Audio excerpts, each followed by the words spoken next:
welcome back to my channel. Happy fall.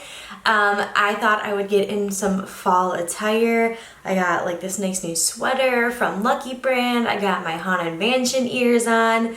So we're really, bringing in the warm, kind of creepy, spooky vibes onto the channel today. And I normally am not there's a lot of people who are die-hard fall fans, and I normally am not one of those people, but for some reason, I've just been waiting for summer to end and for the fall season to come upon us, and I am super excited to get into the mood. In my state where I live, it's starting to get a little bit cooler and a little bit yuckier out, which is okay with me. I feel so cozy and nice and warm and toasty inside, and I've been loving my sweatshirts and my sweatpants, so it's been a great transition. So I hope you are having a great start to your fall season.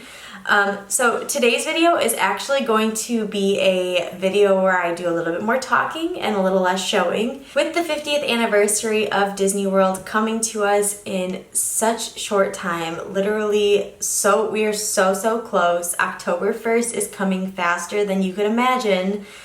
I thought I would kind of give you guys a couple of videos with a summary of my top picks of things that you should do in each park, because I know that there are quite a few people who are heading out to the parks for the 50th or coming up for this season. They know there's going to be a lot of changes, a lot of special stuff, but there's also a lot of you who may be new to the parks and want some help and guidance, and I thought that I would share some things that I absolutely love. These are obviously my own personal picks. These are not things that every single person is going to select. I know I like to focus more on ambiance and kind of the feeling of being in a space rather than excitement and rides, and there are a lot of people who like the rides. So I just want to kind of preface my picks with that. But I think that these are really good family picks, really good different ideas that not everybody always suggests, because everyone has, different thoughts. So I thought I would share mine. So if you are interested in seeing my must-do ideas and places to go in Animal Kingdom, then keep on watching and let's get into it. So my first thing that will always be my absolute favorite thing at Animal Kingdom is going to Pandora. Pandora has a lot of different aspects to it, and I am kind of grouping this all into one, specifically because Pandora as a whole is something you need to visit. So Pandora has so many cool atmospheric elements, so many cool sounds and views and smells that are all kind of mixed together. They have unique foods, they have unique experiences and plants and merchandise. So Pandora is in a world of its own, but it's something that you definitely need to see when you go to Animal Kingdom. So right when you walk into Animal Kingdom, it is the first land on the left right when you enter, and you see the big tree in front of you. And it is probably one of the most immersive experiences that you'll ever have going to a Disney park. So within Pandora, I have 4 things that I really wanted to mention. So the first one has to be Avatar Flight of Passage. This ride is an experience. It's not just a ride. It is a 3D ride. You do have glasses on, but you are seated and seated on a banshee, or it's like a sort of, if you don't know what a banshee is, it kind of looks like a dragon. But you're seated on a banshee and immersed into the world of Avatar, and you're flying on the back of a banshee. You get to smell and explore, and you feel the mist of the water, and you see all of the sights and sounds of Pandora around you, and it is one of the best experiences ever. I am not a big ride person, but this ride is something that you will leave and you will feel like you were really there, and I think that just speaks for itself. I've been on that ride so many times. The first couple times I went on that ride, I literally was like crying coming off of it because it was so beautiful. So I think that it is really one of those rides you have to do. Even if you are a little bit scared, I promise it is worth the wait on the line, and it is worth the experience of going in there and just feeling the world of Avatar and Pandora around you. My second thing in Pandora that is very, very important to me are a couple of very special snacks.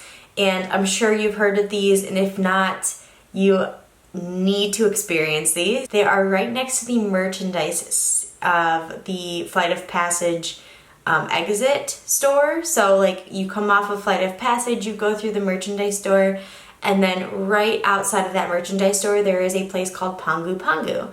And Pangu Pangu has so many unique snacks. But my favorite is the Night Blossom drink, which is a non-alcoholic drink that, if I wrote down the description just so I didn't get it wrong, has layers of apple and pear limeade with passion fruit boba on top, and it is delicious. If you like sour drinks or if you like slushies, it's delicious. I always have to get it when I go there. And then they also have Pangu Lumpia, which is a pineapple cream cheese spring roll. And this is not a small spring roll, this is a big spring roll. It is like about that size, and a regular spring roll is a little tiny. It is delicious, it's very sweet, it's warm, and I can never miss the opportunity to eat one of those. It is like, those are two of my favorite snacks in all of the Disney parks across the board, so you have to try them. If you don't like them, I'm sorry, but I know a lot of people who do like them, and I really, really recommend them. And then the last thing is kind of tricky because of the hours of Animal Kingdom, and it's kind of gone back and forth, and I'm not sure what the hours will be when you are there. But if Animal Kingdom is open later into the evening and night time, you go into Pandora, and there is a really cool, like, special thing that is particular to the Pandora land, and it is a bioluminescence. So pretty much you walk in there and everything kind of glows in the dark, and it is super, super cool to see. I've only seen it a couple times because normally I do Pandora and I do just Animal Kingdom in general earlier in the day. And I don't always stay until the nighttime, but if you have the opportunity to go there at night, have a nighttime experience in Animal Kingdom, you need to go into that land and see the bioluminescence because it's very cool.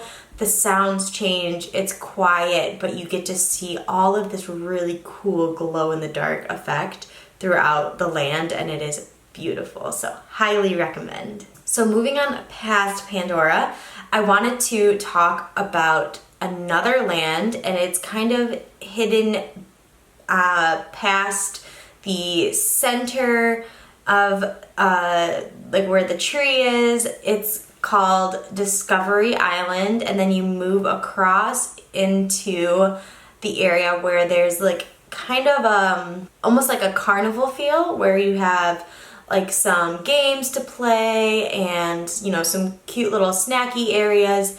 But if you go pretty far back, there is a ride called Dinosaur. Now, Dinosaur is one of the long-standing rides at Disney Animal Kingdom, and it is very unique and nothing else is like it. Dinosaur is very disconnected from Disney as a whole. There's really no Disney element to Dinosaur, but when you go on that ride, it is super cool. It's a little creepy, a little scary. It's very bumpy, but it is a ride that even though it has not always been my favorite, I've grown to love more and more, and it is just a really cool family experience. So I highly recommend Dinosaur. I think kids of all ages can go on there. It is very bumpy, but it is very fun, and you'll leave it, you know, very happy that you went on the ride and experienced it. So that is my number 2 pick for Animal Kingdom. My third pick is Festival of the Lion King, which is a show at Animal Kingdom, and you kind of are in a theater in the round situation, so you get to select, you don't get to select, technically it's selected for you what animal you're assigned to, and then you get into this like kind of bleacher seating area, and in the middle you get immersed into the show, and it is kind of a summery, kind of like a festival style show where it just kind of enjoys the music of Lion King, and it doesn't really talk too much about the story. It's more just experiencing the world of Lion King, and that one's a really good show. It's been there for years, and it's highly recommended across the board, and it just came back as one of the first live shows in Disney World coming back after COVID, and it came back for a reason because that show is very fun. My fourth pick is one that not everyone absolutely loves, and it's okay, but I feel like if you're going to Animal Kingdom, you have to experience it because it's just one of those staple items, and it is going on Kilimanjaro Safaris. Now, if you have a zoo close to you, sometimes it might not be as exciting of a ride or experience for you, but for me, I have a zoo close to me and I still love going on Kilimanjaro Safaris and seeing kind of the animals in their element. Even though it's not completely like free roaming, it feels very free roaming. They have a lot of space to explore and walk around and work with the elements, and I think that it's always really, really fun to see the animals at different times of the day. So I really, really love Kilimanjaro Safari, and I always love to do that ride. And it's also great when you have a very well trained and experienced guide that drives through there, and you learn little bits of information every time. It could be something different every single time you go on, and you get to learn about these special animals and how Disney is, really helping the animals and the environments that they are in, and what they're doing with some of the special areas that they have past the safari. They have like a gorilla expedition, and they just do a lot. So there's a lot to learn about their conservation efforts, and it is a really, really good experience. So if you go there, you have to do it. It's just a great family experience and one of the best rides, if you want to consider it a ride, at Animal Kingdom, and I definitely think you need to go on it. And my last one is a food place, and it's actually one that I have only been to one time, but it is one of my favorites that I've been to, and not a lot of people talk about it, and it's the Yak and Yeti restaurant. It is so, so good. So if you like Asian inspired food, like Chinese food or Japanese food or Thai food, so Yak and Yeti it's located in Asia, so they have Asian food. It's very well cooked, very delicious, great flavors, and I was so surprised that I had never eaten there before in the many years that I've been there. When my mom and I went on a special trip, just the two of us, and we tried their food, it was delicious. So highly recommend Yak and Yeti if you're looking for a good family experience for a restaurant that's not like too expensive, not too like particular with the food, but has food that everyone would like. So as a special mention, I just want to shout out Tusker House. While a lot of people don't like Tusker House's food, it's always a good experience if you want to do a character dining. I've done Tusker House several times. I love seeing the characters in their safari outfits, traveling around and visiting the tables.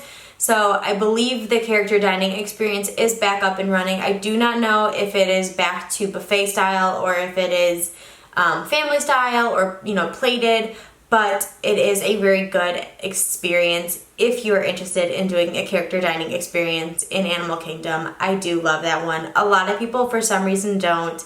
I do, but I wanted to give it a special mention, but I did not put it in my top 5 specifically because there is kind of like a back and forth on like if like the food's not really worth it or whatever. So I just wanted to add that on at the end as a quick special mention. So I hope you guys enjoyed this. I hope it was helpful. I hope you learned something new or you heard someone's opinion that's not typical or not what everybody else thinks, because I just wanted to share some of my absolute favorite things at Animal Kingdom so that when you are planning your trip to Disney and you're going to visit Animal Kingdom, you have some kind of guidance on what should I do, like what are the main things that I need to tackle when I get there.